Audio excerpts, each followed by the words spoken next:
Shalom Bapak Ibu yang diberkati oleh Tuhan, selamat hari Minggu. Pada hari ini kita bersyukur oleh karena kasih setia Tuhan sungguh nyata dalam hidup kita. Dan kita masih ada sampai hari ini. Dan hari ini kita akan mendengarkan sebagian dari firman Tuhan yang saya sudah siapkan untuk kita sekalian. Dan karena itu sebelum kita mendengarkan firman Tuhan, marilah kita meminta pertolongan Tuhan. Kita memohon agar Roh Kudus mengurapi kita, sehingga kita bisa mengerti dan memahami kebenaran firman Tuhan yang kita akan dengar pada hari ini. Kita berdoa. Bapa, dalam nama Yesus Tuhan Allah yang hidup, kami bersyukur dan terima kasih kepadamu. Oleh karena Tuhan memberikan kesempatan kepada kami dan kami masih ada sampai hari ini. Dan pada hari ini ya Tuhan Yesus, kami akan mendengarkan sebagian daripada firman-Mu. Kami mohon kepadamu ya Tuhan, kiranya Allah Roh Kudus mengurapi kami. Sehingga setiap kami yang mendengar firman Tuhan pada hari ini akan mendapatkan sesuatu yang indah, akan mendapatkan sesuatu yang baru, dan akan membuat kami menjadi orang-orang yang bertumbuh dewasa rohani di dalam Engkau. Terima kasih ya Tuhan Yesus, jauhkan kuasa iblis sehingga tidak mengganggu konsentrasi kami dalam mendengarkan firman Tuhan. Ini doa kami, ini ucapan syukur kami ya Tuhan, dan kami siap untuk dilawat dan diberkati lewat kebenaran firman-Mu. Terima kasih, di dalam nama Yesus kami berdoa. Haleluya, amin. Bapak Ibu yang diberkati oleh Tuhan, mari kita baca firman Tuhan yang saya sudah siapkan untuk kita sekalian, yaitu terambil di dalam kitab Yakobus pasal 1 ayat yang ke-8. Yakobus pasal 1 ayat yang ke-8, beginilah firman Tuhan. Sebab orang yang mendua hati tidak akan tenang dalam hidupnya. Saya ulangi sekali lagi.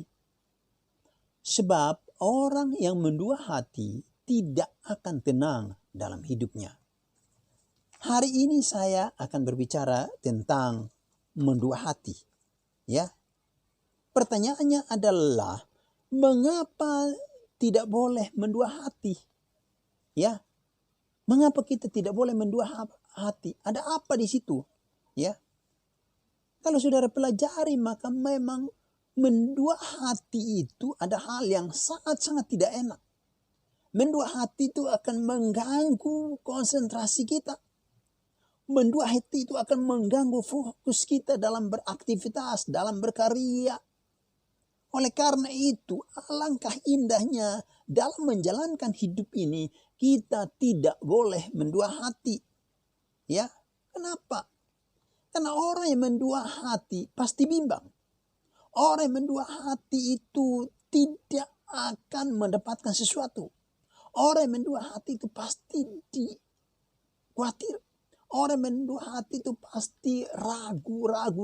Oleh karena itu Bapak Ibu yang diberkati oleh Tuhan, betapa indahnya kita perlu menjaga hati kita sehingga kita tidak menjadi orang-orang yang mendua hati.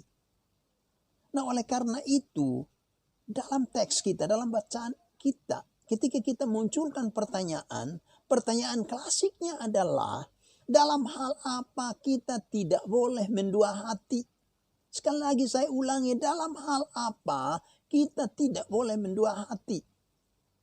Yang pertama dalam bacaan ini ada hal-hal tersirat di balik semua itu, atau di balik bacaan ini, yaitu adalah bahwa kita tidak boleh mendua hati dalam hal mengiring dan melayani Tuhan. Saya berpikir bahwa dalam mengiring Tuhan, dalam melayani Tuhan, kita tidak boleh mendua hati. Dalam mengiring Tuhan, dalam melayani Tuhan, jangan pernah ragu. Dalam mengiring Tuhan, dalam melayani Tuhan, kita tidak boleh pernah menjadi orang-orang yang setengah-setengah hati. Ya. Oleh karena itu yang saya mau katakan dalam bagian ini adalah bahwa apapun yang terjadi dalam hidup kita, dalam mengiring Tuhan, apapun yang terjadi dalam hidup kita, dalam melayani di ladang Tuhan, jangan pernah menjadi orang-orang yang mendua hati. Kenapa demikian Bapak Ibu yang diberkati oleh Tuhan? Karena Tuhan pasti pelihara hidup kita. Kalau kita sudah ambil keputusan untuk melayani Tuhan, layanilah Tuhan dengan sungguh-sungguh. Kalau kita udah ambil keputusan untuk mengikut Tuhan, mengiring Tuhan dalam hari-hari hidup kita, Iringilah Tuhan dengan sungguh-sungguh. Layanilah Tuhan dengan sungguh-sungguh. Kenapa? Karena Tuhan pasti pelihara hidup kita. Kita pasti akan berjalan dalam setiap janji berkat Tuhan. Oleh karena itu, kita harus tetap konsisten.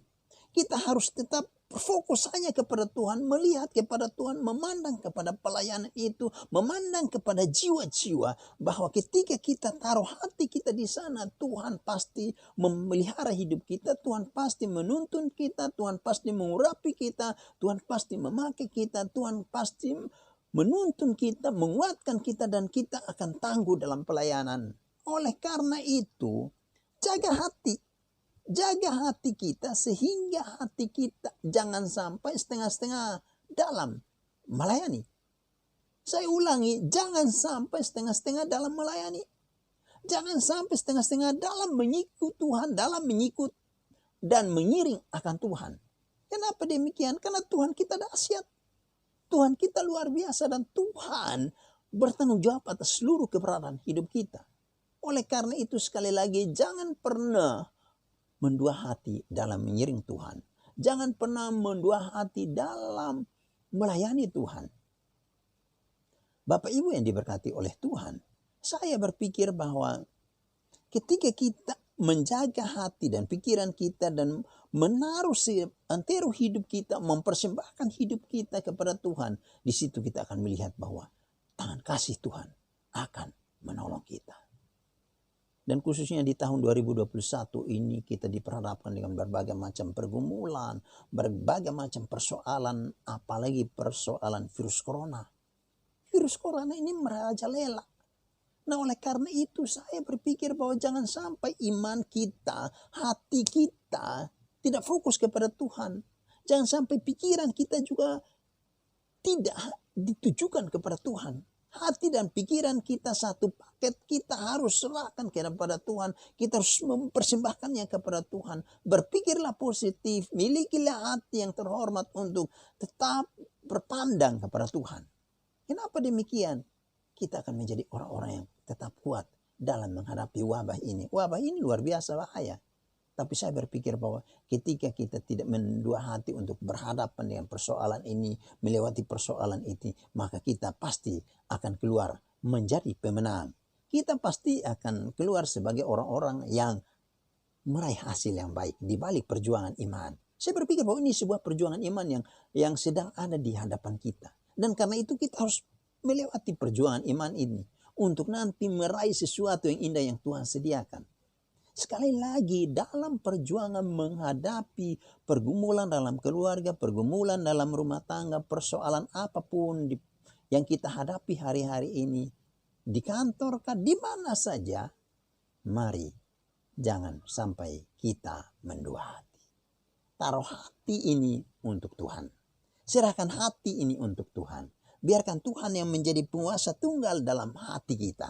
Dan ketika Tuhan menjadi penguasa tunggal dalam hati kita, kita pasti menjadi orang-orang yang kuat di dalam Tuhan.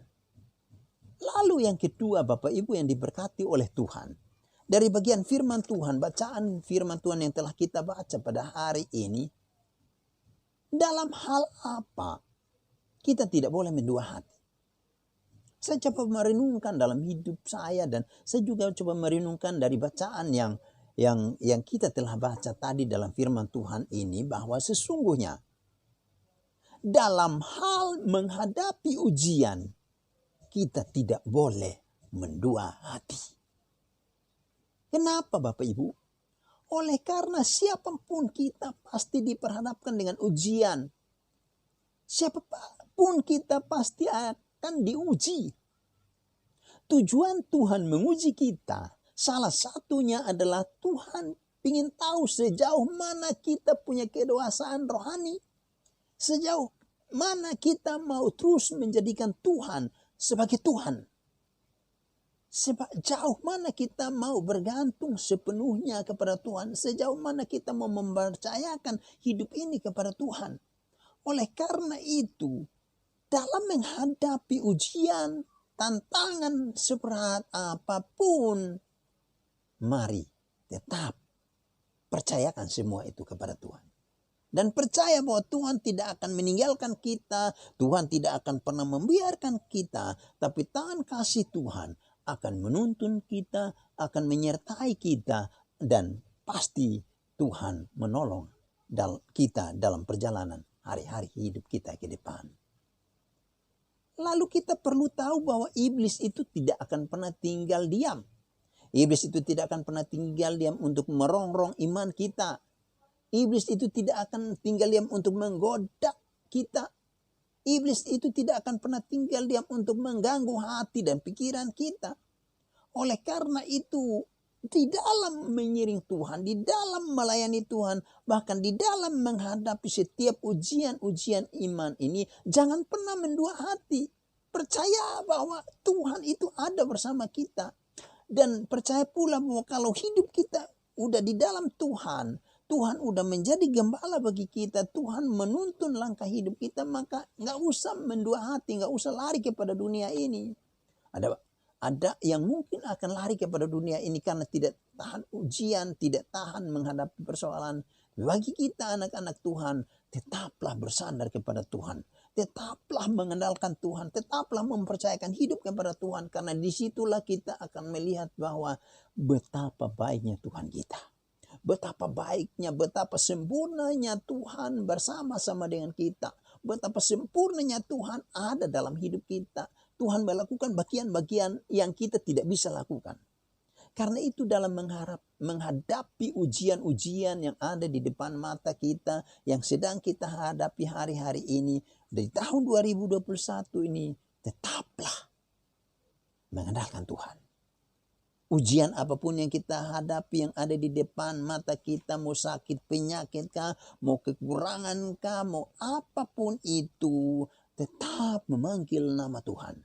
Tetap berserah kepada Tuhan karena kekuatan kita hanya datang dari Tuhan. Di dalam Tuhan ada semangat yang baru, di dalam Tuhan ada sukacita, di dalam Tuhan ada kekuatan baru yang Tuhan buat bagi kita. Dan saya berpikir bahwa di setiap perjalanan iman kita, di setiap penyerian kita akan Tuhan, di setiap pelayanan kita di ladang Tuhan, Tuhan sudah tahu yang terbaik bagi kita. Bukan kali kita berkata bahwa rancangan Tuhan adalah rancangan damai sejahtera dan bukan rancangan kecelakaan. Oleh karena itu kalau kita tahu bahwa Tuhan punya rancangan yang luar biasa bagi kita, itu artinya bahwa ketika kita diperhadapkan dengan ujian-ujian iman, terimalah itu, hadapilah itu, jalanilah itu. Karena kita pasti melewati semua itu dan kita pasti sampai di seberang sana. Dan disitulah kita akan melihat dan kita akan merasakan, oh betapa dahsyatnya, oh betapa indahnya Tuhan melakukan hal-hal yang baik dalam hidup kita. Itu hal yang kedua, Bapak Ibu yang diberkati oleh Tuhan. Lalu pada kesempatan yang indah ini, kita juga akan lihat bagian selanjutnya. Bahwa dalam hal apa kita tidak boleh mendua hati. Saya berpikir bahwa dalam bagian firman Tuhan ini sudah jelas. Bahwa dalam hal berdoa, jangan pernah mendua hati.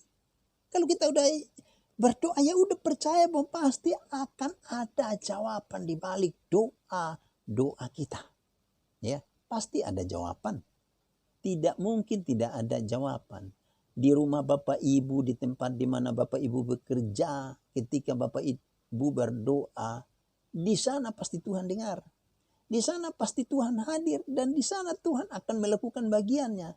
Entah doa itu belum dijawab, tidak dijawab, atau nanti akan dijawab, atau apapun jawaban yang kita dapatkan, tetap percaya bahwa Tuhan kita tidak akan pernah mengecewakan. Tuhan kita adalah Tuhan yang sayang sama kita, yang mengasihi kita, yang peduli sama kita, dan Ia akan melakukan bagian yang luar biasa dalam hidup kita. Kalau misalnya hari-hari ini kita ada dalam persoalan apapun, dalam pergumulan apapun di awal tahun 2021 ini, saya berpikir bahwa yang membuat kita kuat itu adalah ketika kita punya jam doa yang baik dengan Tuhan. Yang membuat kita kuat itu adalah ketika kita punya hubungan yang baik dengan Tuhan. Yang membuat kita kuat itu adalah ketika kita punya hubungan di dalam hal berdoa berdoa kepada Tuhan. Kita berdoa kepada Tuhan bukan kita merasa kita sudah bisa dan kita berdoa karena memang kita ini nggak punya kekuatan apa-apa. Kita berdoa karena kita merasa bahwa kita nggak bisa berbuat banyak. Kita terbatas. Tanpa Tuhan kita tidak bisa melakukan hal-hal yang di luar batas kemampuan kita. Dan disitulah kesempatan kita berdoa. Ya. Dan kalau kita berbicara tentang soal berdoa, saya berpikir bahwa bukan apa yang akan kita dapatkan di dalam atau di balik doa itu. Tapi sesungguhnya ketika kita berdoa, itu artinya bahwa dari dalam hati kita mau bersekutu dengan Bapa kita di sorga. Kita mau berbicara dengan Bapa kita di sorga. Kita mau berkomunikasi dengan Bapa kita di sorga. Kita mau menghubungkan hati kita, jiwa kita, pikiran kita, perasaan kita, kehidupan kita seutuhnya. Kita menghubungkan dengan Tuhan kita yang menciptakan kita. Kalau kita memahami hal ini, maka apapun yang menjadi jawaban di balik doa kita, pasti kita akan terima dengan sukacita. Ya. Nah, oleh karena itu saya ulangi bahwa jangan pernah mendua hati dalam hal berdoa. Ketika kita meminta kepada Tuhan, ketika kita mencari wajah Tuhan, ketika kita menyetup pintu hati Tuhan, pasti Tuhan menyapa kita. Pasti Tuhan menjawab doa-doa kita. Apapun itu jawabannya. Nah, karena itu Bapak Ibu yang diberkati oleh Tuhan, saya berpikir bahwa doa itu mampu mengubah segala sesuatu. Doa itu akan membawa kita kepada terobosan-terobosan yang baru. Doa itu akan merubuhkan tembok pergumulan hidup ini. Dan doa itu akan membuat kita menjadi orang-orang yang kuat, yang lemah dikuatkan, yang susah dihiburkan, ya, yang jauh dari Tuhan, itu akan menjadi dekat dan lekat dengan Tuhan. Kenapa? Karena ada pertemuan dengan Bapa kita di sorga di dalam doa itu sendiri. Makanya bangunlah menara doa. Makanya bangunlah mesbah doa. Makanya berkomunikasilah dengan Tuhanmu. Makanya panggillah Tuhanmu di dalam doamu. Makanya berkeluh kesahlah kepada Tuhanmu di dalam doamu. Makanya menangislah dan panggillah Tuhanmu di dalam jam doamu. Siapkan waktu untuk Tuhan. Dan ketika engkau sudah menyiapkan waktu untuk Tuhan, memberikan hati dan pikiran untuk Tuhan, sekali lagi saya ulangi, jangan sampai kita mendua hati. Kita tidak boleh mendua hati. Kenapa? Karena di dalam Tuhan ada kepastian. Di dalam Tuhan ada harapan. Lalu Bapak Ibu perhatikan baik, bahwa bagaimana supaya kita tidak mendua hati? Itu kan pertanyaan lanjutannya. Bagaimana supaya kita tidak mendua hati? Supaya kita tidak mendua hati, maka kita harus belajar, ya. Kita harus belajar untuk mempercayakan hidup ini seutuhnya kepada Tuhan, ya. Kalau hari-hari kemarin kita tidak sungguh-sungguh, kalau hari-hari kemarin kita tidak mempercayakan hidup kita seutuhnya kepada Tuhan, yuk, marilah untuk perjalanan hidup kita ke depan, percayakanlah hidup kita seutuhnya kepada Tuhan. Percayakanlah segala sesuatu yang kita kepada Tuhan, ya. Bersandarlah kepada Tuhan. Bapak Ibu diberkati oleh Tuhan, saya pikir inilah firman Tuhan yang dapat kita dengar, yang dapat kita renungkan pada hari ini. Biarlah firman Tuhan ini meneguhkan iman percaya kita. Kita makin bertumbuh dewasa rohani di dalam Tuhan. Apapun yang menjadi pergumulan di rumah tangga kita masing-masing, percayakan semua itu kepada Tuhan. Dan ketika engkau mempercayakan semuanya itu kepada Tuhan, jangan pernah engkau mendua hati. Jangan pernah engkau ragu. Jangan pernah engkau bimbang. Kenapa? Karena Tuhan pasti menjawab indah pada waktunya. Itulah firman Tuhan untuk kita pagi ini. Berbahagialah kita yang sudah membaca dan merenungkan firman Tuhan. Dan mari kita tutup kebenaran firman Tuhan pada hari ini di dalam doa. Kita berdoa. Ya Allah Bapa yang baik, kami bersyukur oleh karena perkenanan Tuhan kami telah mendengarkan firman-Mu. Dan biarlah firman Tuhan yang telah kami dengar pada hari ini akan meneguhkan iman percaya kami. Sehingga kami makin mantap di dalam Engkau, bertumbuh dewasa rohani di dalam Engkau, dan menanti kedatangan Tuhan yang kedua kalinya. Berkatilah umat-Mu yang telah mendengarkan firman Tuhan.